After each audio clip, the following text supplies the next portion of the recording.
This is the Shoulda Bet More podcast, presented by Goal Boys Network. Here's your host, Will Hill. Welcome to the Shoulda Bet More podcast, presented by Goal Boys. Coming up on the show, Jeff Parles of Sports by the Book will join us. We'll go over a little bit of everything as we've been doing. College basketball, who can win the title, some baseball stuff, getting maybe some of this NFL quarterback carousel. The rumors have started to heat up with Stafford seeking a trade. We'll see where Jeff thinks he goes. So that's as we try to just sort of kill time here between the end of the Super Bowl, the end of football season, and the start of March Madness. That's one that kind of creeps up on you too, where the start of the football calendar season in the middle of March comes right around the same time as the NCAA tournament. So it's going to be an exciting one with all these quarterbacks in limbo. But we'll talk to Jeff about that. But we'll start with college basketball. And just do some basketball in general here. There were some big games on Sunday. UConn, St. John's, and Knicks Celtics. I got a couple takeaways from each of them. I'll start St. John's, UConn. St. John's dominates the game, up 18 at half, ends up winning by 14, and just really controlled from whistle to whistle. Although it was 11-6 UConn, I think the first score I saw, but after that it was all St. John's. I'll take it from the UConn perspective, and we're going to have the bracket in our hands. 3 weeks from now, we're going to have the bracket in our hands. We're going to be talking about sleepers and who's going to the Final Four and who's going to win it and all that stuff. If UConn's on the 8-9 line, which is very realistic, is very possible, I think a lot of people are going to pick them to pull an upset.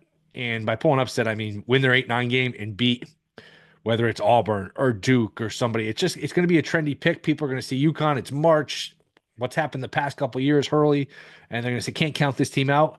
I get all that. I think if you're picking them in a few weeks, you're going to be making a mistake and you're going to regret it. I think they're nowhere near these top-level teams. They're nowhere near what they've been the past couple of years. I mean, look, they lost Klingon. They lost Castle. This is just not the same team defensively. They stink defensively. It makes you realize what Klingon covered up for them. Not that it's the same roster, but Klingon did so much where, you could cheat on the perimeter and you could funnel everything to Klingon, and Klingon, if you go and drive at him, he's going to swat it, out of sight. It's not the same team. Their guards stink. Their guards turn it over. Hurley, you can make the case he's gotten a little bit too much. His ego's gotten in the way. His ego's gotten out of control. Maybe that's part of it. Or maybe he just doesn't have the same talent. So I'd stay away from UConn. I know it's going to be a trendy team. That's the first takeaway. St. John's, obviously, I think they're a Final Four level team. I think we had John Jastrzemski on, was it Friday, who was saying, I could see him making a Final Four. Anything beyond that, I think is pushing it. I tend to agree with that. I just don't know. Free throws, shooting. Now, they shot the ball pretty well on Sunday against UConn. And if they shoot the ball well, if they're making threes and making their free throws, hey, they're as good as anybody because they are good defensively. They're in fantastic shape where if it's a tie game with 4 minutes to go, they're just Pitino's such a madman. He's such a good schematic coach, but they're in such good shape. They're so well conditioned with the discipline of Pitino and how he pushes his players that's going to favor them. And if they could ever end up in an East region, like I talked about last week, where they have to go from Providence the first 2 games and then the Sweet 16, the Elite 8 in New Jersey, in Newark, that's a hell of an advantage. So again, I have a hard time seeing them actually win it all, and it's frustrating because that's a team I've talked about a lot on this podcast. I actually don't have any bets on them, but to me, Elite 8, Final Four, that's kind of their ceiling. I don't expect them to win a championship, be playing for a championship. Although this is a fun story with Pitino. He's a guy who went a lot of years between coaching Louisville and now back with St. John's. He was at Iona, coaching in Greece.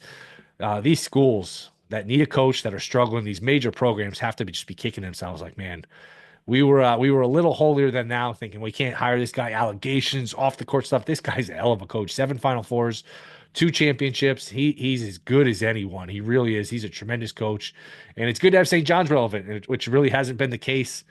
In all the time I've been following basketball, 25 years since they've really been relevant. I mean, it's really been that long.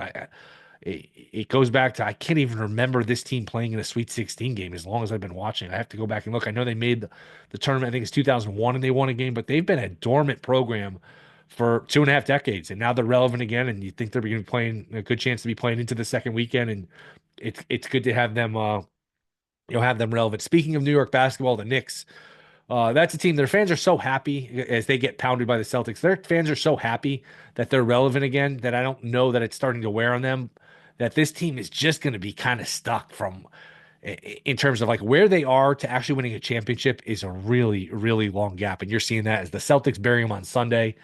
The Cavs buried them on Friday. Every time they step up and play the Cavs, the Celtics, the Thunder, they get buried. They're just nowhere near these other teams. So there's still a huge gap, and they're just not that good defensively. There's just a huge gap in Thibodeau running, Towns out there down 18 with a bum knee. Just man, he runs these guys into the ground. He's a good coach, but I think there's a ceiling when Thibodeau's your coach, and he just does some strange things with and I like the fact that he doesn't cater to the players and doesn't baby them, but there's a difference between not babying these guys and just being, a madman. The Knicks are just they're kind of stuck where they are. They're not a true title contender. And to me, you can still get a Thunder Celtics NBA Finals at plus 300, plus 295 at DraftKings. To me, I don't want to say it's inevitable because the Cavs are a really good team, but I think the Thunder have a very good chance to come out of the West. I don't know who the hell would beat them barring an SGA injury. And I still think the Celtics, the defending champs, there's a malaise with them this year where they don't really care what seed they get and just wake me up when the playoffs start. I think we are looking at a June final of Thunder, Celtics. I like the plus 291 and plus 291, plus 295. I think I'm seeing it at DraftKings. Yeah, plus 295, plus 291 at FanDuel. I think that's a good bet, and that would be a hell of a series if that is the final come June, Celtics and the Thunder. So that's the basketball. Before we get to Jeff, I have a show recommendation, something I watched this weekend on HBO. It's called We Beat the Dream Team. It's Penny Hardaway, Hurley, Grant Hill, Weber, Jamal Mashburn, Rodney Rogers.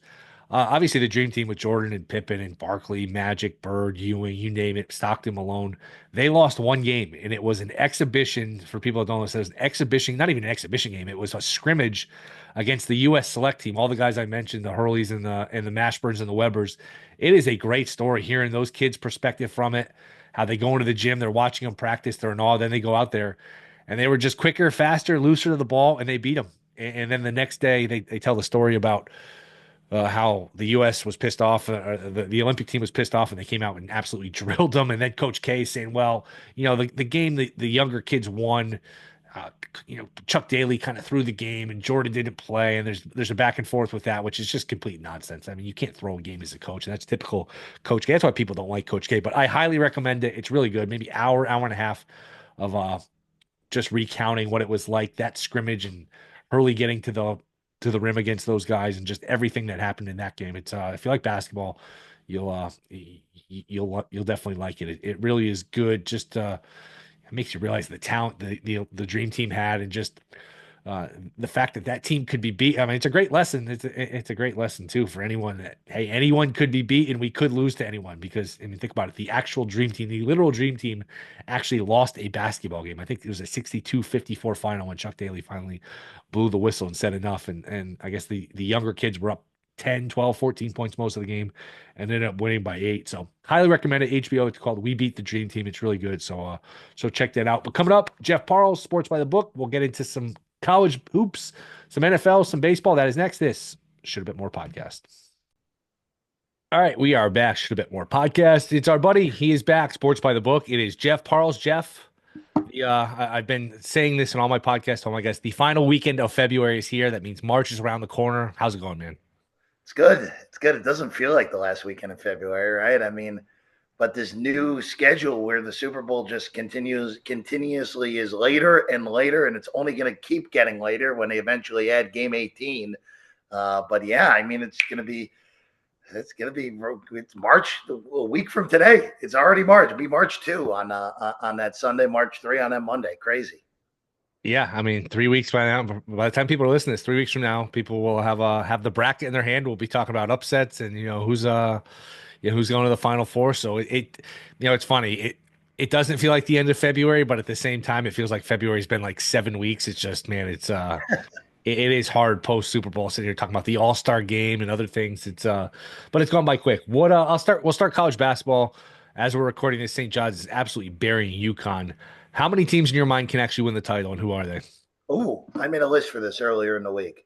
Let me pull this up for you real quick, Will, because I made this list because after Mizzou beat Alabama, I was trying to figure out what the list was, and I'm only going to knock one of the teams off of my list because even though they dealt with injuries yesterday and their loss to Houston, I don't think Iowa State's offense has been good enough, even with the guards healthy in order to win the title. So here's the list I got. I got Auburn and Duke head and shoulders above everybody else right now because Auburn is the best team.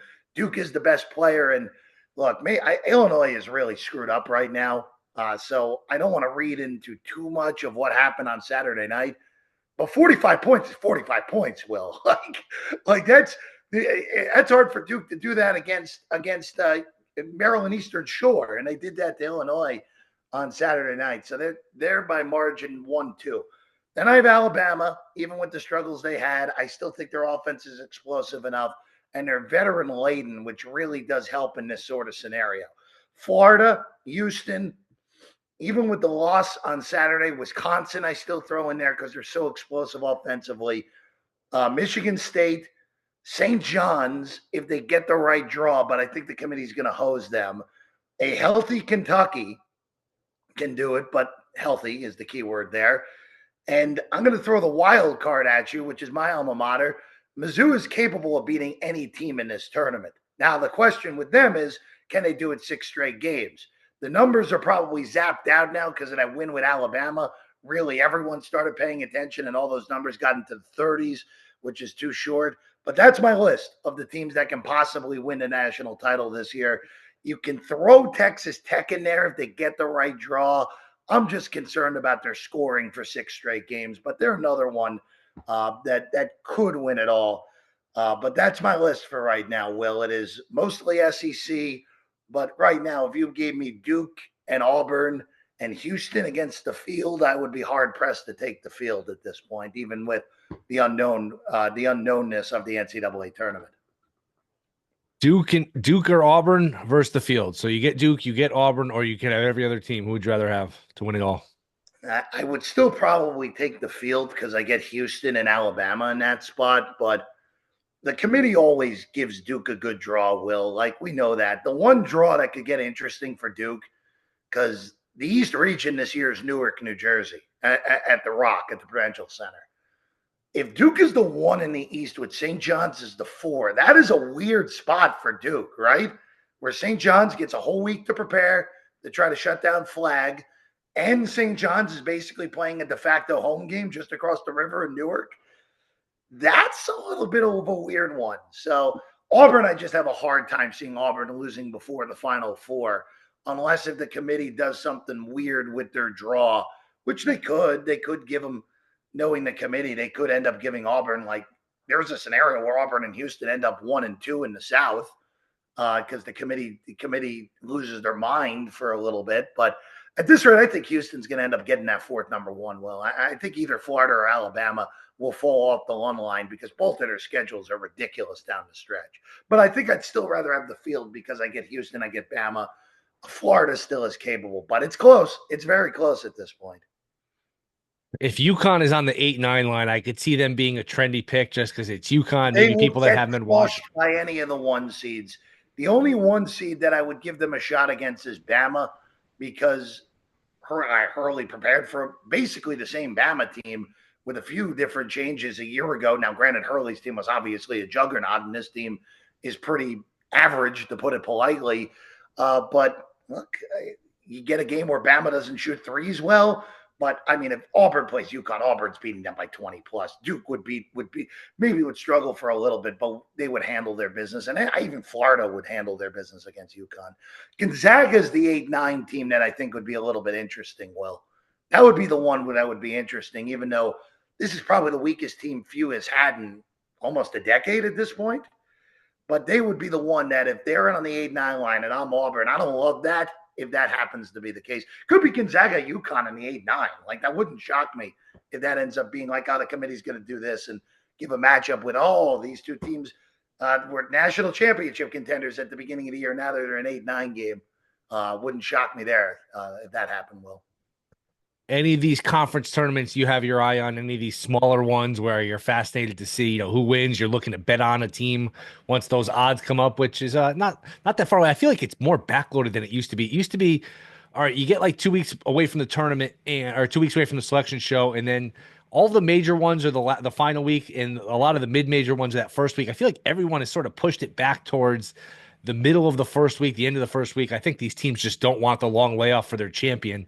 That being said, I don't know, A10, Ivy, MAC, take it whatever direction you want. And anything interests you. The Ivy bracket just drives me nuts how Yale could go undefeated and have to play a road semifinal game because it's in, I think, Brown. It's just a ridiculous this year. I don't think Brown will cop Princeton or Cornell, but it is stupid. I mean, the Ivy, I think Andy Glockner was the one who was tweeting about it on Sunday morning, that if someone goes undefeated in the Ivy, just cancel the tournament and give them the bid. I agree with him 100%.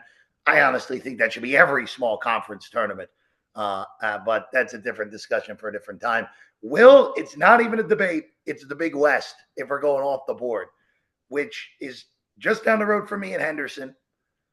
UC San Diego, you know how hard it is to be rated in the top, barely in the top 150 and get up to number 35 in KenPom. Incredible. As a smaller school. You know how dominant you have to be in order to go up like that. And, we kind of should have known because they opened the season and they really blew a game against San Diego State, a game they probably should have won.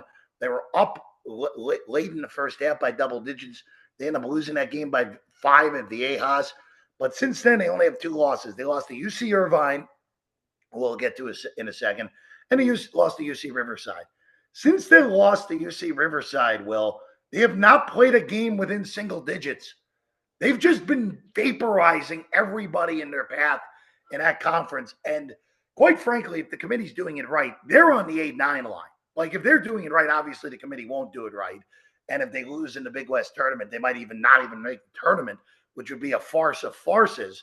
But that league is good. UC Irvine, also a good team. They play this bizarro style.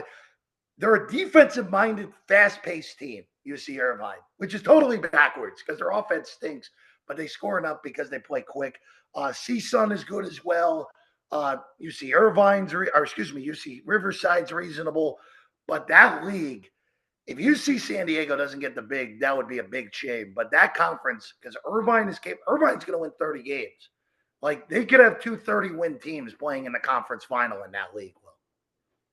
NBA, before we'll do some baseball and get you out of here. NBA, is this as simple as it's going to be the Celtics and the Thunder? Do you give the Cavs a chance?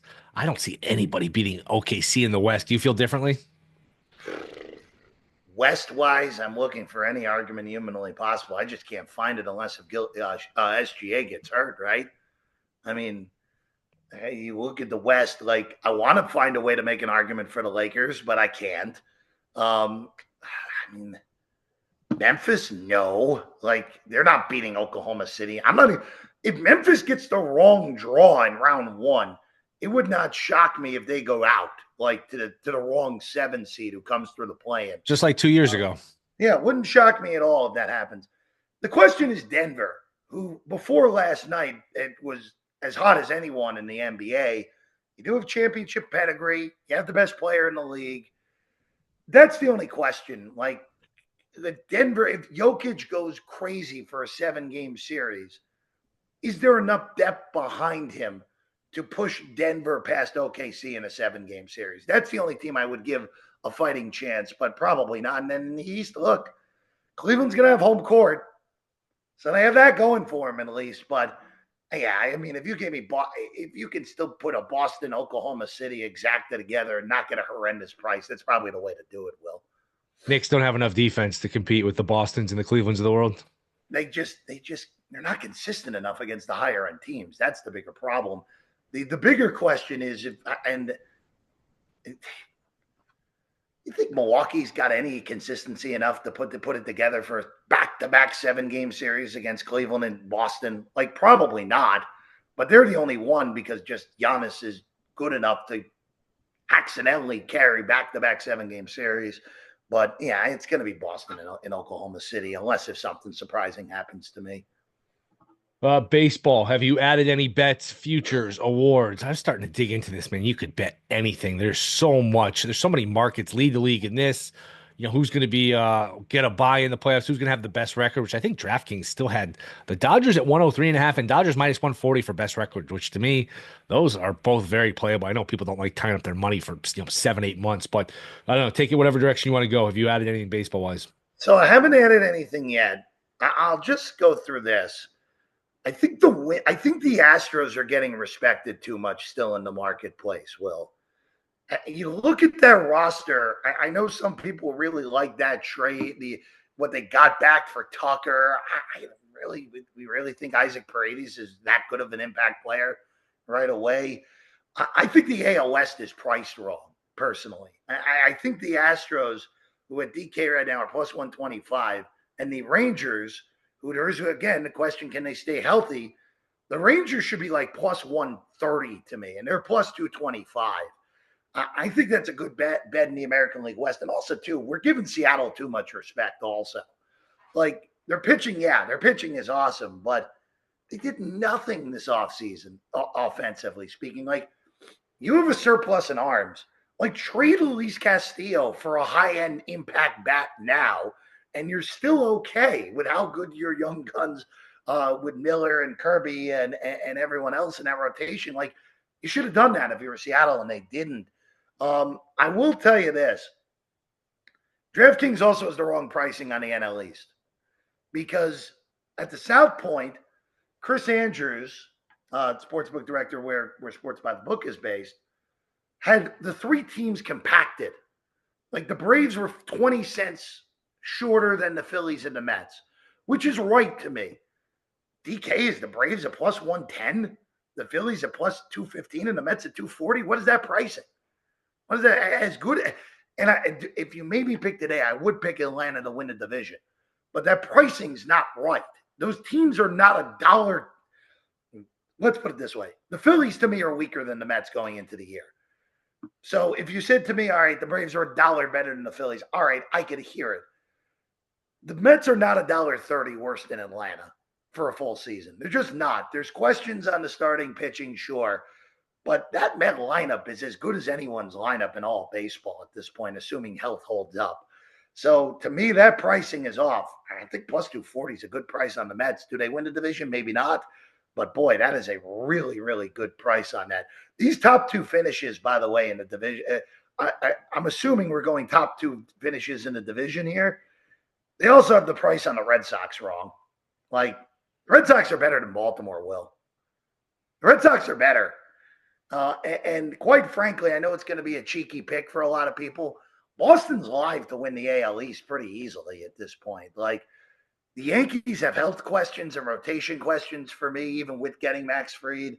I mean, if Aaron Judge goes out for a month, which could very easily happen, what happens to the Yankee lineup? Like, you can fall apart. So I think the Red Sox are live, and the Orioles. We've talked about this in the past. The Orioles are respected too much still. Maybe they win 95 games in a regular season, but how can you bet them in American League future or anything like that? Well, they're just, for playoff stuff wise, you can't trust Baltimore until they've finally done it. Yeah, I was going to ask you about Boston. So you think the addition? Now they overpaid for Bregman price wise, but as you know, if you're betting it, it doesn't matter. Year. Yeah. I mean, look, or he's at least going to get a new contract after 1 year if he has a big year, and if not, all right, then you got to try to get a bounce back in year two. Look, if I'm Boston, I don't care if I overpaid for him. I really don't. I'm just more intrigued of how they're going to arrange everybody here now, especially with Devers being a little bit pissy about coming off of third base. So how do you think that ultimately ends up? I would assume Denver's they just put him at DH and say, you know what, you can be mad about it all you want. Go have your 4 at bats. What else? I mean, I don't know how else you handle it. Well, look, I will say this, and this is a thing. You've watched enough baseball to know this, Will, where some guys need to play the field in order to have their at bats be right. So I don't know if Devers is one of those guys or not. He hasn't really DH'd much at all. If you have to play Bregman at second and Devers at third, you deal with it. But, boy, you're giving up a lot of defense if you do that. Because, I mean, you can, play Yoshida in the outfield, move Rafaela in and play him at second base, play Bregman at third, DH Devers. That's a totally reasonable defense to me if the Red Sox do that, Will. But I think they're live. And look, they get to like Crochet is a legitimate number one starter, assuming he stays healthy and can pitch all year. Walker Buehler, if he stays healthy, is a legitimate 3 at this point. That Red Sox team is good. Like they should be good. And they also have a competent leader. Like Cora's a competent dude. So they're alive. They're alive. And again, we talked about this. The AL is so damn weak behind the Yankees and the Orioles and the Red Sox. Like, if you're the AL East team with the bye, man, you're in a great spot, in all honesty, to make the World Series, Will. You mentioned the NL West. You mentioned Texas. Just gut feeling. Do you think DeGrom stays healthy this year? Yeah, I think he, well, by DeGrom standards, I think he stays healthy. I think DeGrom makes 20 to 25 starts once he gets back completely. I saw Bet Rivers had him 40-1 to lead the league in strikeouts. Now it I requires. don't know if he's going to get enough start because Yeah. I just, if DeGrom has 20 starts, Will, that's a good DeGrom year at this point. Boy, I'd love to see him be awesome again. Me too. You know that. Me too. I mean, the guy, when he was at his best, the guy's the best pitcher on the planet by margin. So, yeah, look, I think, and again, I'm trying to fade the Astros, Will. I really am. I just don't think they're that good. I think they're really priced on their past history, which is always a bad thing for books to do. Obviously, you have two. Well, the A's aren't as terrible as they've been, but they're still not going to be that good. The Angels are dreadful. But we'll see. We'll see. The AL Central might set the record for the worst division winner of all time, by the way, though, because the Tigers did nothing this offseason to capitalize on their miracle run. The Guardians are blah. And, I mean, the Royal, I mean, it's so disappointing in that division for Kansas City and Detroit to see what they did not do this offseason. Because both of those teams were probably a move or two away from being a legitimate 90 to 95 win team. And those teams did nothing this offseason. Very disappointing. And again, just goes back to the problem that we have in baseball right now, where these owners just, all right, I can compete with a cheap roster. Yeah, okay. You're not winning a World Series with either of those rosters. That's the whole point of the thing, isn't it, Will? Yeah, it certainly is. Last couple. How many wins for the Dodgers? How many wins for the White Sox? White Sox win 50. I think it's hard to be historically awful back-to-back years. Like there's going to be some positive regression that they get to 50. That's still an under win total though, because most of it is 52.5 or 53. Dodgers win 104. I think they're right on the number, man. I think they're right on the number. Yeah, I actually like them slightly over, especially that 103.5. To me, you're going to get to 105. I mean, the best team, I'm trying to think of what they've done and what the best team has done the past 2 years. Usually when you're a team of that level, like 105, 106 is reasonable. Well, I mean, look, the team that lost to the Padres won 110. Like, I mean, right. That team was nowhere near as good as this team is going. That's what I mean. But I mean, it just like you can't really say a team's going to win more than 106. Like it's just hard in baseball. You know that. I mean, Dodgers could go 1-5 against the Pirates again, like they did 2 years ago. So it's just hard. But yeah, I think 104, 105. I don't mind you going over 103.5. I really don't. Especially since that division. Well, I think the Diamondbacks are better than the Padres at this point. I really do. And the one thing to keep in mind too in that division, well, if the Padres get off to a bad start, they're going to trade at least one of those big time starters. Like it's going to happen. They're going to trade Cesar King, and that makes it very hard for them. And again, like we talked about it as I think the last time I was on. The NL is pretty clear to me going into the year. There are 5 playoff spots for 6 teams because the NL Central has to get 1. The 3 in the East, the 3 in the West. Some may argue the Giants. I don't think the Giants are going to go 80 and 82 again because that's what they do now. But you got to pick one of those odd teams out. And for the NL, like I'd rather have the Phillies and the Padres to miss the playoffs at this point at a better price than I would the Mets and the Diamondbacks or the Braves for that matter, if I'm looking to take some shots on the miss the playoffs market at this point. All right, Jeff. Last one, just quickly. Rodgers, Stafford, and Darnold play where next year? Wow, Rodgers retires because no one wants him. That's my line, and I'm sticking to it at this point. If Rodgers plays, he only plays for Pittsburgh. It's the only one that makes sense. I know that there's rumblings with Tennessee. I know that he has a house in Nashville. Rumblings with Vegas too. I know some people. I just don't see it. I just don't see it. I don't know. Did you want the Jets to bring him back or no? Who, Rodgers? Yeah. I was indifferent by the end. I think it's fine. If the new regime wants a totally fresh start and they don't think they're capable, let's put it this way. If the new regime doesn't think they were capable of making the AFC title game with him, there's no point in bringing him back. And they clearly don't think he's capable of getting them to the AFC title game. So no problem with it. It also helps them keep Garrett Wilson long term because it's beyond evident that Aaron Rodgers and Garrett Wilson did not like each other. So keeping Garrett Wilson long term is more important than one extra year in Aaron Rodgers to me. So no problem with that. But I think Pittsburgh, if Rodgers plays at all, is the only place that it is. And what were the other two, Darnold and Stafford? Boy, the thing with Stafford's bizarre, isn't it? Like it is. It kind of scares me, right? Like the Rams were the only team in the NFC playoffs that had a legitimate shot to, or forget the NFC playoffs, the whole playoffs, to beat the Eagles. Like they had the ball at the 20-yard line when a touchdown wins the game in the divisional round. And not just that, they fumbled a couple times down. They were down one. They were playing them evenly. Then the snow started to come down. They fumbled again. Kyron Williams, who doesn't fumbled twice. Yeah. So they were a touchdown away from possibly winning the Super Bowl. And I get trading Cup hasn't been healthy the last 2 years. I get it. But there has to be something really going on with Stafford, right? Like health-wise, that just is not public. So that kind of scares me for everyone involved here. I think Stafford ends up in New York, Will. I just don't know which New York team he ends up on. And I don't know if it's going to take a first-round pick to get him.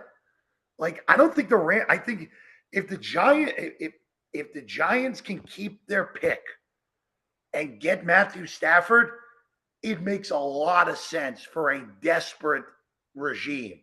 I don't know if it makes sense for the team overall because I don't think they're particularly close, even with Stafford.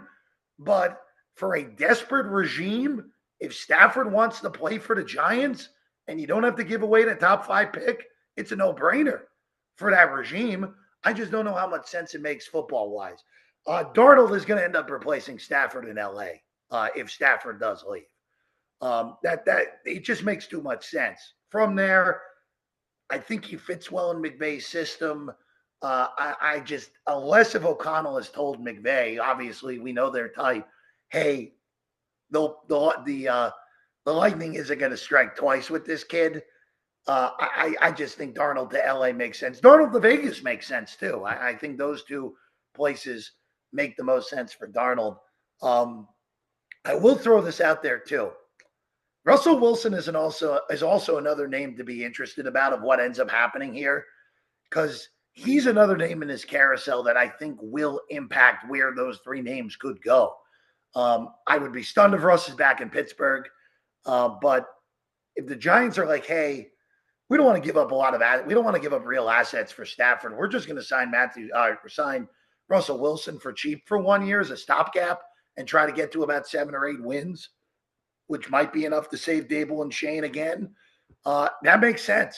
And if that's the case, Stafford could be wearing green. And if I'm the Jets, I'm very careful here on that because you're basically doing the same thing with Rodgers all over again. Right. With a guy who has a worse injury history coming in to New York. Obviously, we know what happened with Rodgers, but Rodgers' injury history was all fluky stuff. Like the broken clavicle was just one bad hit. Like he had no sustained injuries that have hung around. But man, the Stafford one is it's the most interesting thing I can remember because it makes no sense for LA to get rid of him. And it is steamrolling towards a divorce right now. And it'll be interesting to see where he goes, assuming he's not a Ram again. Hadn't thought of the Jets with Stafford. That would really be interesting. That would be risky. Look, we're only a few weeks away from finding out. That's the other thing with February coming to an end. That March, the new league starts right around the week the tournament starts, maybe the week before, right around there. So we're only a couple weeks away. I think it's during the second round now. Okay. I want to find this because there was the list. CBS put out a list of what made sense for the quarterback markets. By the way, if the Jets sign Cousins, I'm going to lose my mind. At that point, just stay with Rodgers. At that point, I'd rather have Tyrod. I will say, if the Jets start the beginning of the year with Tyrod, I don't mind that. Like if you go Tyrod, young quarterback, or a Tyrod Justin Fields quarterback competition, it's fine. It's fine. By the way, Fields is another one that's interesting as well. Someone could convince themselves that he could still be a reclamation project that works. I'm not solely convinced on that at this point. I'm not a Fields guy, but he wasn't terrible this year, and there was He really was fine. when they pulled him, it made no sense that they pulled him because they were doing fine without him, and Wilson took over, and it was good at first, but it didn't really, it didn't last, and at least it complemented Pittsburgh the way they played because they wanted to shorten the game, run the ball, run the clock, and win every game. 19-13. Fields let you do that because he ran. I get why they moved on, but I don't know. It worked. It worked better than I thought. I mean, it's so interesting because this offseason, like these quarterbacks, like they all have humongous flaws, right? Like the age and the performance of Rodgers at this point. Stafford, the age, and all right, what are the Rams hiding that they're so willing to let him leave? Darnold, obviously, what happened to him at the end of the year. Like, it's such a weird quarterback carousel. And you know what? It's also weird where I could see all these guys that, like, all right, there's big flaws with all these guys, but wouldn't it not shock you if all these guys go to new places and actually have good years next year? Like if you told me Rodgers went to Pittsburgh and the Steelers went 12-5 and won a playoff game for the first time in almost a decade, I wouldn't be stunned. If you told me Matthew Stafford went to, I don't even know, let's say the Giants, and the Giants randomly popped to 10-7 and got the 7th seed in the NFC, that wouldn't shock me.